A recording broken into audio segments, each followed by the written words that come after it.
Olá, no ar mais uma edição do nosso Sala de Entrevistas. E hoje no programa nós vamos falar sobre um assunto que acaba oprimindo muita gente. O pior, às vezes até de forma silenciosa.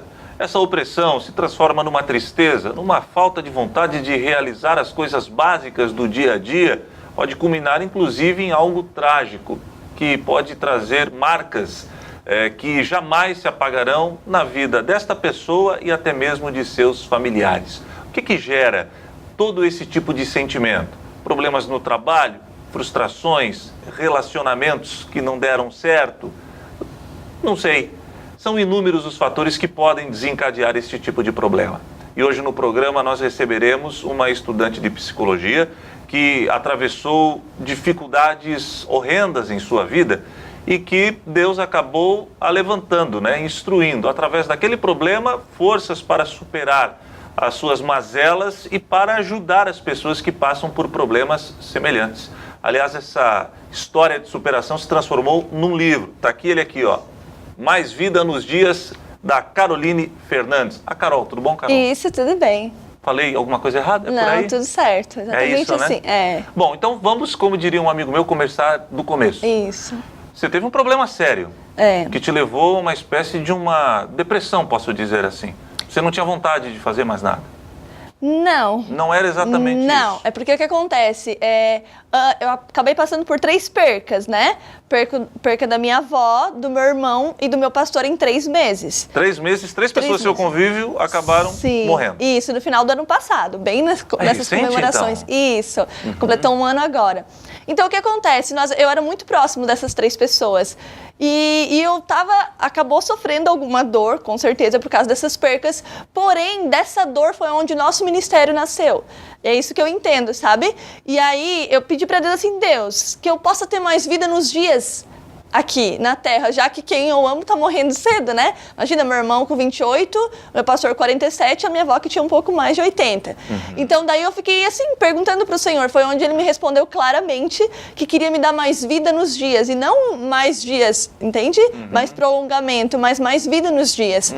E que a vida era muito valiosa para apenas sobreviver, porque a gente às vezes passa de um momento de sobrevivência, e aí sim a gente passa um momento de viver. Mas quando você fala que não passou por esse problema da dor excruciante de uma alma, é porque você talvez esteja envolvida com o dia a dia e nem percebe. Sim. Porque quando nós buscamos na própria Bíblia Sagrada, nós observamos histórias de depressões das mais variadas, sim, né? Sim. Desde o Elias, que se refugiou numa caverna, o próprio Paulo, em 2 Coríntios, quando ele diz que foi para a Ásia pregar e sofreu as perseguições, ele desesperou da vida, no grego desesperar da vida, é pensar tirar a própria vida, enfim.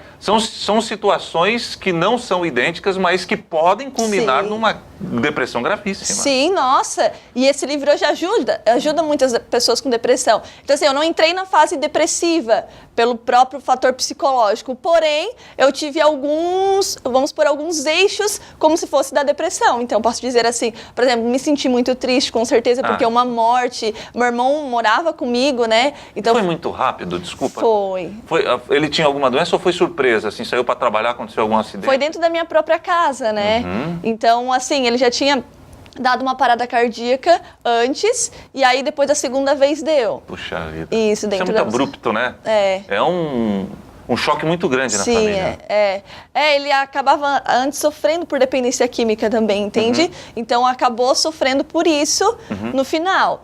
E até hoje nós vamos muito em centro de recuperações, por quê? Porque o que nos afetou, hoje Deus nos usa para curar, entende? Então, esse livro tem ajudado pessoas com depressão, pessoas muito também com pensamento suicida, pessoas desmotivadas dentro da igreja, porque foi algo que aconteceu comigo, não que eu estava desmotivada dentro da igreja, não, mas essas percas acabaram me frustrando, mas depois por uma vida nova, entende? Eu estava sobrevivendo com isso e Deus acabou curando essa dor. Tá, você disse que essas 3 pessoas muito próximas a você, a senhora, a sua avó, o seu irmão e o seu pastor acabaram morrendo em curto espaço de tempo. Isso. E foi recentemente, final de 2017. 17. Final de 2017. Isso. De quanto tempo da morte do... Qual foi o último a te deixar? O pastor. O pastor. Da morte do pastor para o livro? Então, daí eu trabalhava, né, e aí eu não tinha muito como escrever o livro. Mas eu sempre fui daquilo que o Senhor me falava e eu anotava. Então, o livro eu escrevi em 3 meses, mas para construir foram 23 anos. Essa é a diferença, entende? Então, assim, como eu perdi eles em 3 meses, de julho, de agosto até novembro, mais ou menos, foi aonde eu escrevi o livro. 3 meses e 23... Me explica isso daí. 23 anos para construir e 3 para escrever. Isso, 3 meses. Porque ali conta a minha história, 3 né? meses. Isso, conta muito. Então, 3 meses que eu perdi essas pessoas foram 3 meses que Deus usou para escrever esse livro. E aí eu renunciei meu trabalho para poder escrever. Não Você só trabalhava com o quê? Eu trabalhava com vendas, numa empresa aqui de perto. E aí eu acabava trabalhando o dia todo, fazendo faculdade, eu não conseguia focar.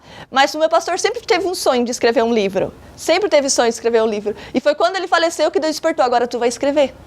Entende? Então foi uma continuação, na verdade, daquilo que ele não conseguiu começar. Mas foi assim que Deus despertou para eu escrever. E como é que é passar por esse processo para escrever um livro? Como é que a ideia veio surgindo? Você fala muito que Deus te deu a inspiração. Isso. E foi através da inspiração mesmo? Vinha do sobrenatural, do alto? Como é que funciona? Até tinha respondido isso esses dias na reportagem que a gente fez aqui, porque é um pouco diferente de livro de autoajuda, ele é livro de ajuda do alto. Ajuda entende? do alto. Inclusive eu vi a reportagem, eu gostei muito do trocadilho. Não é um livro de autoajuda, ela vem ajuda do alto. Isso, porque eu acredito que como o formato da cruz, ele tem vertical e horizontal, eu preciso primeiro da ajuda do Pai, para depois eu conseguir ajudar os outros, sabe? Então, nesse processo de eu próprio me conheci nessa dor. Então, essa dor, ela não me matou, ela me fez nova. Então, eu acredito que quando o Senhor me deu esse livro, Ele me falou claramente que a cruz não era ponto de chegada, a dor não era para o meu fim, a dor era para o começo. Entende? E aí foi que a gente começou a escrever esse livro. Depois eu mandei para uma editora, né? Eu digo, eu e o Espírito Santo, né? E depois a gente mandou para uma editora, assim. E ali conta muitas trajetórias que eu passei, até que meu pastor ajudou. Entende? Entendi. Não, mas interessante, você estava falando que conta muitas das suas histórias. Isso. Então é um livro que traz um perfil da Carol, é isso? Também, isso. Também? Perfil da Carol junto com o perfil de Jesus. Porque eu acredito, porque às vezes as pessoas acham que aconteceu algo ruim na vida delas, pronto, acabou. Mas é como se eu tivesse um carro, ele fura o pneu, eu troco o pneu e não o carro. A mesma coisa é a vida, sabe? Deus usa formas para mudar situações da nossa vida. A gente acha que acabou a vida porque aconteceu uma situação ruim. Não, eu preciso trocar o pneu. Ou é como se o meu cabelo, por exemplo, tivesse com a ponta quebrada, eu não preciso raspar ele, eu corto as pontas. Então é assim com a vida com Cristo. Ele vai retirando etapas para que depois nós pudéssemos viver de novo. O ruim é pular o processo. Então eu não pulei o processo da dor do luto, não, eu vivi, mas graças a Deus hoje eu consigo olhar para essas fotos e dizer, hoje eu tenho vida nos dias. E como é que reagiram seus familiares? Então, para minha mãe foi um pouco mais difícil, né? Porque imagina uma mãe perder um filho, imagina. 28 anos. Um jovem. Isso, um jovem, porque eu já tinha perdido meu pai, que morreu para salvar a vida dele afogado. Então, minha mãe acabou já passando por 2 vezes esse processo. Só um pouquinho. O seu irmão estava se afogando. Isso, com 5 anos de idade. Ah, Jesus. Isso, meu pai tinha acabado de comer, então foi salvar ele, isso, e ele acabou morrendo afogado e o meu tio conseguiu salvar ele. Ou salvava o meu pai ou salvava o meu irmão. Então, meu irmão já acabou criando essa dor, né? Então, a minha mãe viu 2 vezes essa cena, assim como meu avô viu 2 vezes essa cena, né? Então, para ela, com certeza, não deve ter sido nada fácil. Para minha família, não foi nada fácil. Porque o meu irmão acabou sendo referência de pai para mim. Porque como eu não conheci meu pai, que eu tinha 1 mês, então ele, até os traços fisicamente pela foto, eu vi que era igual, né? Até pela proteção que ele me dava. Só que quando eu fiz o velório dele, que o meu pastor não podia, e eu ministrei, eu aprendi uma coisa com o Senhor. Que o único que eu não vou botar num caixão é Deus. O único que não morre é Ele, sabe? Uma vez me perguntaram, onde está a tua esperança, Carol? Eu disse que a minha esperança morreu, ressuscitou e está viva até hoje. Essa é a diferença, sabe? E a partir daquele dia, ainda eu lembro que a gente cantava, porque Ele vive, eu posso crer no amanhã. Eu creio nisso, sabe? E depois dessas percas, essas 3 pessoas, é como se representasse a Trindade para mim, Pai, Filho e Espírito Santo. Porque o Espírito Santo como representasse uma figura feminina nas nossas vidas, né? Então foi isso que Deus foi trabalhando. Hoje a própria igreja onde o pastor faleceu, a mulher dele, a esposa dele, continua, graças a Deus, e revigorada. O ministério continua? Continua, a obra de Deus não para. Você é obreira lá? Eu sou líder, daí tem a pastora e eu sou líder da igreja. Qual é a igreja? É Ministério Independente Filhos do Rei. Onde é que fica? Bairro São Defende. Ali no São Defende. Isso. Entendi. Bom, e a sua mãe, ela, creio eu, que deve ter se espelhado, não espelhado é a palavra que eu quero... Você deve ter ajudado muito sua mãe nesse processo de enfrentamento dessa crise, né? Sim, porque de nenhuma maneira a gente fala assim, mãe, esconde isso, vai, tu é forte. Não, a gente acredita que o choro lava a alma, a gente precisou viver esse processo, porém, eu não posso ser enterrado junto. O milagre não foi meu irmão, o milagre suposto meu irmão continuar vivo, o milagre é uma família após uma perca continuar viva. Então eu entendi que o milagre foi eu, o milagre foi a minha mãe, entende? E ainda vizinhos acabaram, às vezes, sendo assassinados, que era irmão que era amigo dele, do meu irmão, isso, e a minha mãe vai hoje ajudar essas pessoas. Então eu acredito que tudo tem um propósito. Esse livro não nasceria se não tivesse falecimento. Talvez eu poderia ir no lançamento futuro do livro do meu pastor, entende? Então eu acredito que tudo coopera por bem daqueles que amam a Deus. Amém. Glória a Deus. Como é que vocês vivem hoje? Hoje nós vivemos bem. Hoje nós vivemos com vida São nos só as dias. duas agora? Então, daí tem minha mãe, o meu padrasto, eu e o meu irmão mais novo. Ah, você tem um caçulinha ainda para cuidar aí. 20 anos, né? Não sei se ele cuida de mim ou eu cuido dele. Que bom, mas a gente sabe que às vezes tem um ditado popular que fala que Deus escreve certo por linhas tortas, né? Eu acho que Deus é soberano, ele nunca perde o controle. Eu acho que primeiro ele endireita a linha para depois escrever. Tu acha que é assim? É. Eu acho que, sabe, primeiro ele limpa o copo para depois botar uma água limpa. Eu acredito assim. Então eu acredito que primeiro ele teve que limpar a Carol. Porque antes eu acreditava muito no positivismo, hoje eu acredito na fé. Eu acreditava assim, nossa, com Jesus vai ser lindo, vai ser um mar de rosas, mas eu aprendi que não é um mar de rosas. Porém eu sei que vale a pena. Pode até ser um mar de rosas, mas tem uns espinhos. Tem os espinhos, então que vale a pena, entende? Então acredito que primeiro ele endireitou a Carol para que depois acontecesse a história. Tá bom, eu vi que você tá... Mas deixa eu te falar, na visão humana, Deus escreve certo por linhas tortas, é a nossa visão. Talvez a gente não entenda o que está acontecendo, mas Deus jamais perde a sua soberania. Sim, nossa. E Ele sabe exatamente, né? E graças a Deus, né? Graças a Deus por isso. Porque a dependência é o que nos leva a chegar até Ele, né? Que bom, que bom. Bom, esse livro aqui custou muito dinheiro? Então, graças ao bom Deus... Não vem dizer que foi mais um milagre, né? Tudo é milagre, nós somos um milagre, né? Tiveram alguns patrocinadores que me ajudaram. Não custeou tudo, mas me ajudaram bastante. Hoje nós vendemos ele por um preço bem acessível. Nós conseguimos dinheiro também para centro de recuperação com este lugar, com esse livro. Nós conseguimos também ajudar em outras obras missionárias, porque o objetivo dele não é lucro. O objetivo dele é despertar os corações através de Deus, entendeu? Entendi. Que bom. Minha convidada de hoje, Caroline Fernandes, a Carol Fernandes está aqui, ó. Mais Vida nos Dias, é a obra dela, inclusive é um livro que eu recomendo porque com certeza você deve conhecer alguém, ou até mesmo você precisa ler esse livro. Mas é o seguinte, já eu volto falando mais do livro e também mais explorando um pouco mais da vida da Carol, que é a minha convidada desta semana.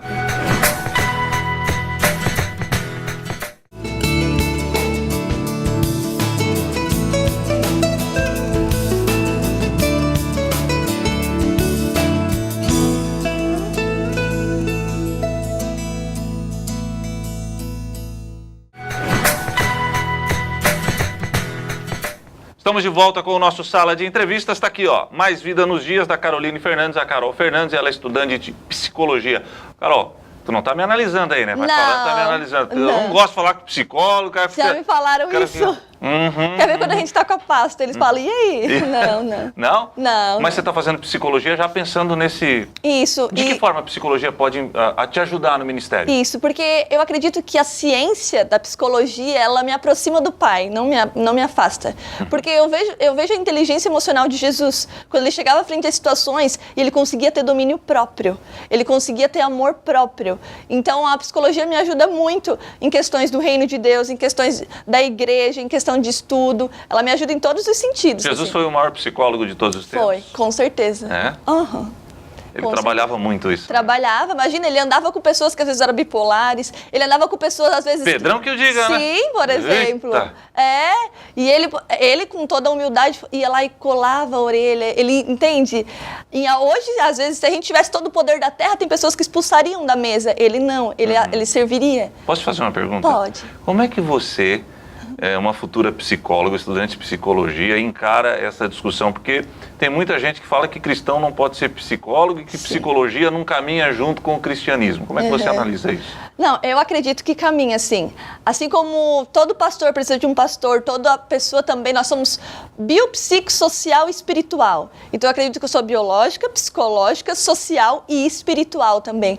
É tudo junto dentro de mim. Assim como eu preciso de um médico, eu também preciso tratar minha alma. O problema é quando eu me acho autossuficiente, que eu digo, não, eu não preciso de nada disso. A gente precisa. Isso, sabe aquela sinceridade? E bem assim, Jesus me ensinou a ser psicólogo. No começo da faculdade eu até tinha, como que eu vou falar para a pessoa que vai melhorar se eu acredito na transformação de vida? Mas eu aprendi que um psicólogo pode acreditar em Deus e pode seguir os princípios dele em próprio consultório, entende? Você acredita que, se eu falar que te entendo, jornalista é a mesma coisa? Sim. Jornalismo é a mesma coisa.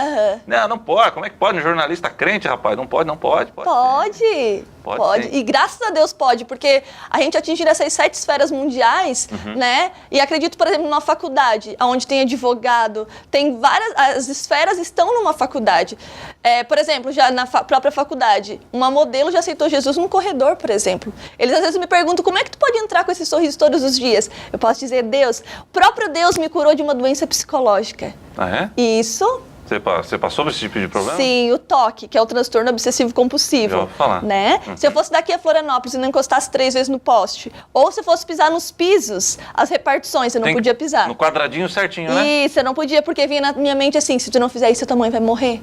E começou avançando, entende? Então, teve um dia que eu não consegui, eu não entendi essa área psicológica ainda, eu tinha 12 anos, e aí eu falei assim, não sei mais o que fazer.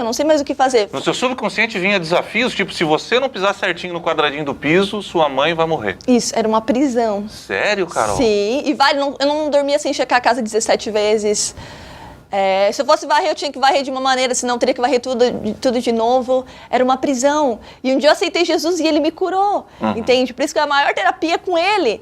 E hoje, por exemplo, a gente pode usar outras ferramentas também, porém a cura maior vem do próprio Cristo. Amém.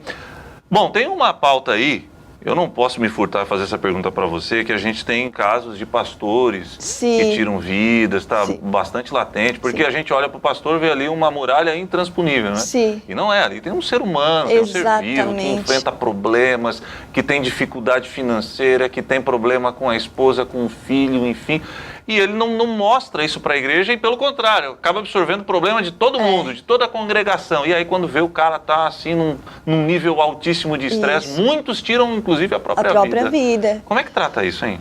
Então, o primeiro passo é não colocar isso debaixo do tapete. É confessar. Eu acredito que o corpo fala o que a mente esconde. Não é vergonha, né? Não. Às vezes as pessoas acabam sintomatizando muitos problemas porque não colocam para fora. Acabam vindo para o próprio corpo, doença física. Então eu acredito que nós temos uma mudança de dentro para fora. E Cristo fala, a própria Bíblia fala, na verdade, né? Enquanto Davi falou, enquanto calei os meus pecados, meus ossos adoeceram, né? Meus ossos. Então é a mesma coisa, sabe? Não tem vergonha. Não precisa ter vergonha de expor. A gente tem que expor mesmo.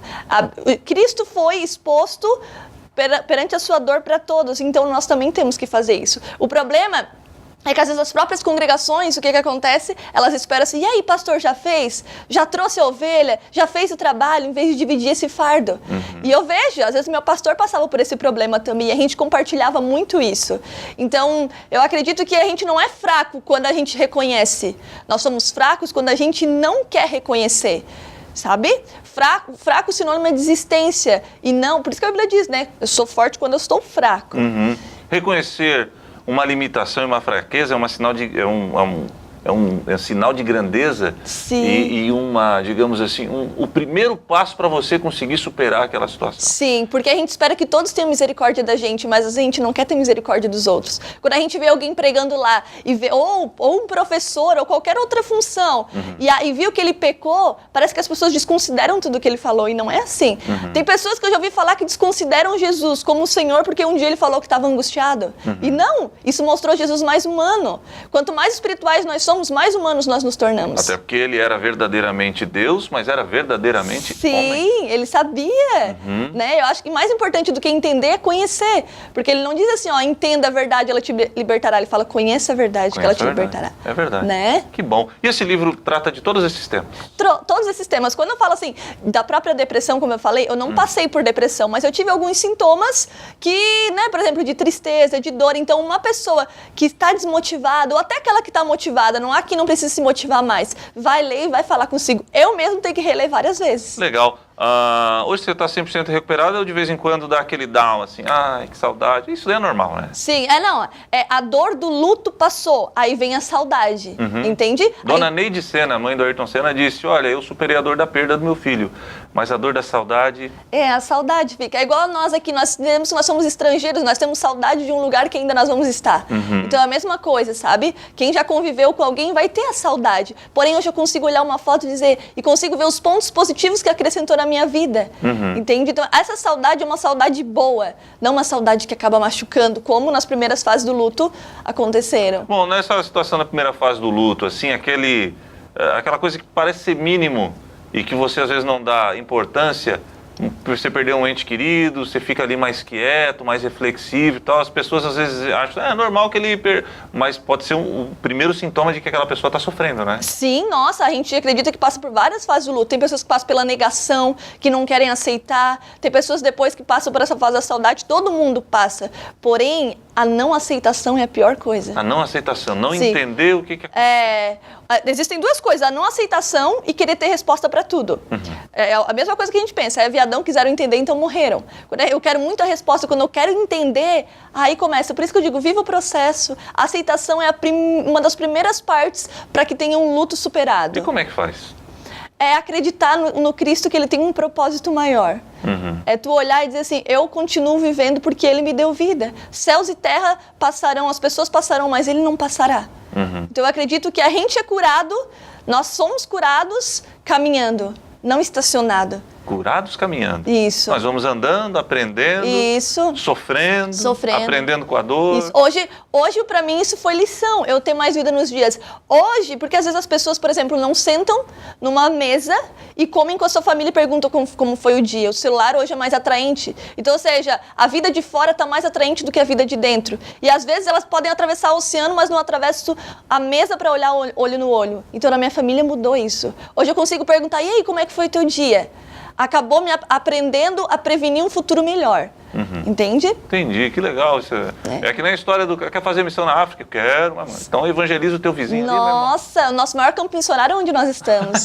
Não tem disso também? Sim, tem. Ah, que legal. Bom, essa situação da tecnologia, você citou, né? É importantíssimo falar, porque isso acaba roubando um tempo precioso e afastando mais as pessoas. Nossa. Né? E entristecendo as famílias. Isso. E é um descuido que todos nós temos que vigiar, porque às vezes nós podemos estar ali, né? E a gente pergunta, e aí, tudo bem? Para alguém lá de Roraima. E para o meu pai, como é que foi o trabalho dele hoje? Eu não pergunto, entende? Então eu acredito que se a gente não cuidar, a internet afasta quem está perto e aproxima quem está longe.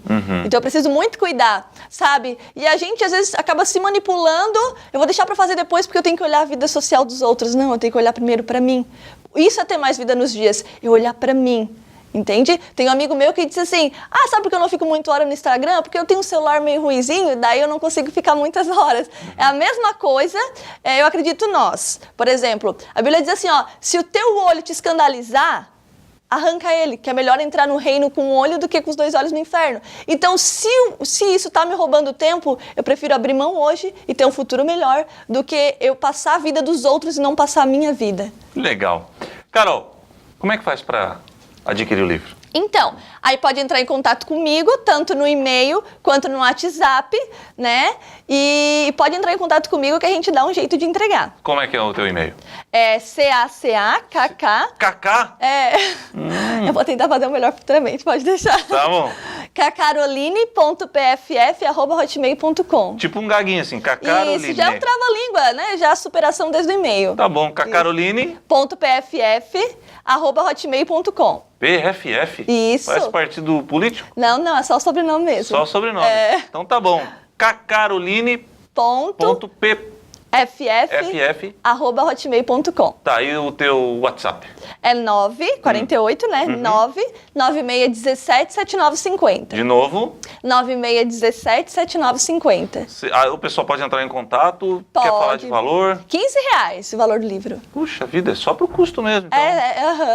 Custeou e depois do custo até o valor da venda é para ajudar. Como eu saí do emprego, então eu acredito que Deus, às vezes, em vez de nos dar dinheiro, Ele nos dá ideia para que nós possamos ganhar. Então isso também foi uma ideia de Deus para que nós possamos ajudar obras também, centro de recuperações, obras missionárias. E está atingindo o objetivo? Graças ao bom Deus, mais do que eu esperava. Sim, que bom. nosso Deus. Então, ajude, compre aí o livro, adquira o livro, Mais Vida nos Dias. A gente está passando aí no rodapé o WhatsApp, o e-mail da kkaroline.pff@hotmail.com e o WhatsApp dela que é o 96177950. Tá certo. Quem comprar o livro, você faz uma dedicatória? Faço, com certeza. Você estava me falando aí que tá pensando em mandar imprimir mais alguns, não é? Sim, vou fazer uma nova remessa. Ah, é? Isso. Quantos foram na primeira? Foram 200 livros agora e vou fazer mais 200. 200 livros já na primeira? Em 2 assim? semanas. Que legal, Carol. Sim. Que legal mesmo. E pessoas de outro estado também pedindo. Quem que te ajudou com escolher o desenho da capa, enfim? Foi eu própria que fiz. Tudo você? Aham. Puxa vida, eu gostei demais mesmo. Sim, daí eu mandei pra gráfica, a gráfica corrigiu todos os erros de português, né? Tudo que precisava. E aí depois a gente mandou imprimir. Deram uma revisada no texto. Sim, precisa. Sabia quando eu estou escrevendo o texto? Eu sempre peço para alguém depois dar uma lida, porque o cara que está escrevendo, o cara não nota, né? Nossa. Não é assim com Sim, você também? às vezes tem erros que só os outros para nos falarem, né? Aqui você tá errado. Aqui eu falei, nem tinha visto. E isso aconteceu, eles têm outros olhos, né? E que bom que tem. Que bom, que bom. Isso. É assim que funciona. Obrigado por ter vindo aqui, Deus abençoe Eu que seu ministério. agradeço, Deus abençoe também, amém. Amém, gostou? Tá aqui, ó. Mais Vida nos Dias, eu recomendo. E a Carol volta num próximo lançamento de livro, quem sabe? Deve ter outros projetos por aí, né? Bom, mas ela fala numa outra oportunidade. Um abraço e até semana que vem, com um novo tema e um novo convidado. Tchau!